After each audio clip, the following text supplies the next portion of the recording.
നമസ്കാരം. ക്ഷേത്ര ദർശനത്തിൻ്റെ ഭാഗമായി ഇന്ന് എത്തിച്ചേർന്നത് ചരിത്രമുറങ്ങുന്ന ചിത്രകലയുടെ തമ്പുരാൻ രാജാരവിവർമ്മയുടെ നാട്ടിൽ പുതിയകാവ് ചിത്തിരഴികത്തുകാവ് ശ്രീ ഭദ്ര വനദുർഗ ദേവീക്ഷേത്ര തിരുസന്നിധാനത്തിലാണ്. ഏതാണ്ട് ഒരു 5 വർഷം മുമ്പ് കോവിഡ് കാലഘട്ടത്തിലാണ് രാമായണോത്സവത്തിൻ്റെ ഭാഗമായി ഈ ഉള്ളവൻ അധ്യാത്മരാമായണ പാരായണത്തിനും അതിൻ്റെ വിശദീകരണത്തിനും വേണ്ടി ദോഷദുരിത നിവാരണത്തിൻ്റെ ഭാഗമായി ഇവിടെ വന്നെത്തുന്നത്. അതേ മാസം തന്നെയാണ് എനിക്ക് ഏറെ കാലം മുമ്പ് തന്നെ പരിചയമുള്ള വക്കത്ത് നിന്ന് കടയ്ക്കാവൂര് നിന്ന് പ്രിയ സഹോദരിമാർ ഇതിൻ്റെ ഭാരവാഹിത്വം വഹിച്ചുകൊണ്ട് എത്തിച്ചേരുന്നത്. തന്നെയുമല്ല, വളരെയധികം ഏതാണ്ട് 1000-ൽ പരം വർഷം പഴക്കമുള്ള ഒട്ടേറെ കുടുംബ തലമുറകളിലൂടെ സൗഭാഗ്യം ചൊരിയുന്ന ചൈതന്യ സ്വരൂപിണിയായ ദേവിമാരുടെ നികേതനവുമാണ് ഈ അനന്തനും വാസുകിയും ശേഷനും പത്മനാഭനും കമ്പളനും ഒക്കെ നാഗദേവതകൾ കുടികൊള്ളുന്ന ഈ പുണ്യമായ തിരുസന്നിധാനം. എന്നാൽ കാലാന്തരത്തിൽ ഈ ക്ഷേത്രം പിൽക്കാലഘട്ടത്തിൽ ക്ഷയോന്മുഖമായ ഒരു സാഹചര്യത്തിലാണ് ഇവർ ഏറ്റെടുക്കുന്നത്. ആരാധ്യനായ മേൽശാന്തി ബ്രഹ്മശ്രീ രജീഷ് നാരായണൻ അവറുകൾ ഇവിടെ ഉണ്ട്. അദ്ദേഹത്തിൻ്റെ കൂടി വരവായപ്പോൾ പ്രിയങ്കരനായ കവലിയൂർ ശ്രീ സുനിൽ അവറുകൾ, ശില്പി ശ്രേഷ്ഠൻ, സ്ഥപതി, അദ്ദേഹം ഈ ക്ഷേത്ര നിർമ്മാണം ഏറ്റെടുക്കുകയും വളരെ സമർപ്പണ ഭാവത്തോടുകൂടി ഈ ക്ഷേത്രം നിർമ്മിച്ച് നാടിനായി സമർപ്പിക്കുകയും ചെയ്തു. അമ്പലപ്പുഴ പുതുമന ഇല്ലത്തിൽ ബ്രഹ്മശ്രീ മധുസൂദനൻ നമ്പൂതിരി അവറുകളാണ് ഈ ക്ഷേത്രത്തിൻ്റെ തന്ത്രി മുഖ്യം. തന്നെയുമല്ല, ഇവിടെ ഒരു വലിയ പ്രത്യേകത, ഇതിൻ്റെ മുൻഭാഗത്തായ അമ്മൂമ്മ തമ്പുരാട്ടി, ഒരുപക്ഷെ സഹസ്രാബ്ദങ്ങളായി ആരാധിച്ചു പോകുന്ന അമ്മൂമ്മ തമ്പുരാട്ടിയുടെ അനുഗ്രഹം ഉദ്ദിഷ്ടകാര്യപ്രാപ്തിക്ക് വേണ്ടി ഭക്തജനങ്ങൾ പ്രയോജനപ്പെടുത്തുന്നു എന്നുള്ളതാണ്. തന്നെയുമല്ല, ഒത്തിരി ഭക്തജനങ്ങൾ വെള്ളിയാഴ്ചകളിലും ഞായറാഴ്ചകളിലും ചൊവ്വയും ഒക്കെ ഈ ക്ഷേത്ര ദർശനത്തിന് വേണ്ടി കേരളത്തിൻ്റെ നാനാഭാഗങ്ങളിൽ നിന്ന് എത്തിച്ചേരുന്നുണ്ട്.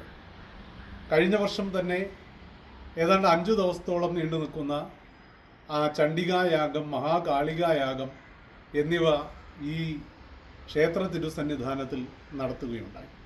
ഈ വർഷം നവരാത്രിയോടനുബന്ധിച്ചും ആ യാഗകർമ്മങ്ങൾ നടത്തപ്പെടുന്നുണ്ട്. തന്നെയുമല്ല, ഞങ്ങളുടെ നേതൃത്വത്തിൽ ശ്രീമദ് ദേവി ഭാഗവത നവാഹ സത്രം ഇതിൻ്റെ ഭാഗമായി നടത്തപ്പെടുന്നുണ്ട്.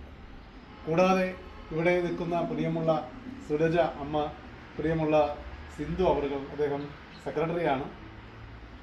മറ്റൊരാളുണ്ട് ഈ ക്യാമറയുടെ പിന്നിൽ, ലീന ചേച്ചി. അപ്പോൾ ഇവരുടെയൊക്കെ അശ്രാന്തമായ പരിശ്രമം, ഇവരുൾപ്പെടുന്ന ഏതാണ്ടൊരു 20ഓളം കമ്മിറ്റി അംഗങ്ങളുണ്ട്.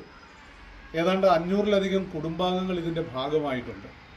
എങ്കിൽ പോലും വിരലെണ്ണാവുന്ന ആൾക്കാരുടെ പങ്കാളിത്തം ഊട്ടി ഉറപ്പിച്ചുകൊണ്ട് ഈ ക്ഷേത്രം ഇത്രയും മനോഹരമായി വിധത്തിൽ ആവിഷ്കരിക്കുവാൻ സാധിച്ചിട്ടുണ്ട്. തീർച്ചയായും ഇതിൻ്റെ സമീപ പ്രദേശങ്ങളിലും കിളിമാനിലേക്ക് കടന്നെത്തുവാൻ സാധ്യതയുള്ള ആൾക്കാരും ഈ ചിത്തിരഴികത്തുകാവ് ക്ഷേത്രം സന്ദർശിക്കണം.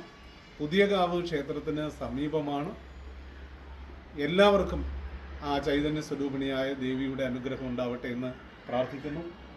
മേൽശാന്തി ഒരു 2 വാക്കുകൂടി സംസാരിക്കുന്നു. ഞാനിവിടെ വരുമ്പോഴത്തേക്ക് ഈ അമ്പലം കാട് കയറി കിടക്കുന്നൊരവസ്ഥയിൽ ബാലാലയത്തിലായിരുന്നു. അടുത്ത 3 വർഷം കൊണ്ട് ഈ ക്ഷേത്രം പ്രതിഷ്ഠ നടത്താനുള്ളൊരു ഭാഗ്യം, അതിനോടൊപ്പം പങ്കെടുക്കാൻ എനിക്ക് പറ്റി. നേരത്തെ പറഞ്ഞ കണക്ക് ഞാനിവിടെ വരുമ്പോഴത്തേക്ക് 2 ചേച്ചിമാരാണ് ഈ അമ്പലത്തിലെ സെക്രട്ടറിയും പ്രസിഡൻറ്റും. അതിൽ പ്രസിഡൻ്റാണ് ഈ കാണുന്നത്. പിന്നെ ഉള്ളത് ഒരു സിന്ധു ചേച്ചി, അത് പ്രസിഡൻറ്റ്, സെക്രട്ടറി. അങ്ങനെ 2 പേരെ ഞാൻ കണ്ടിട്ടുള്ളൂ. പിന്നെ സുലജയമ്മ. ഈ 3 പേരാണ് ഞാൻ വരുമ്പോൾ ഉണ്ടായിരുന്നത്. ഈ അമ്പലത്തിൻ്റെ പ്രതിഷ്ഠയ്ക്ക് വേണ്ടി ഇത്രയും അവർ രാത്രിയും പകലും ഇന്നില്ലാതെ ഒരുപാട് കഷ്ടപ്പെട്ട് ഈ അമ്പലം പ്രതിഷ്ഠ നടത്താൻ പറ്റി. ഇനി അടുത്ത നവരാത്രിക്ക് സാറിൻ്റെ അനുഗ്രഹത്തോടു കൂടി നമ്മളൊരു സത്രം നടക്കാൻ പോവുകയാണ്, ദേവി ഭാഗവത സത്രം. അതിനെല്ലാ ഭക്തജനങ്ങളും നാട്ടുകാരും പങ്കെടുത്ത് ഇതൊരു വൻ വിജയമാക്കി തരണം. ദേവി നാമത്തിൽ അറിയുന്നുണ്ട്. അതുപോലെ തന്നെ ഈ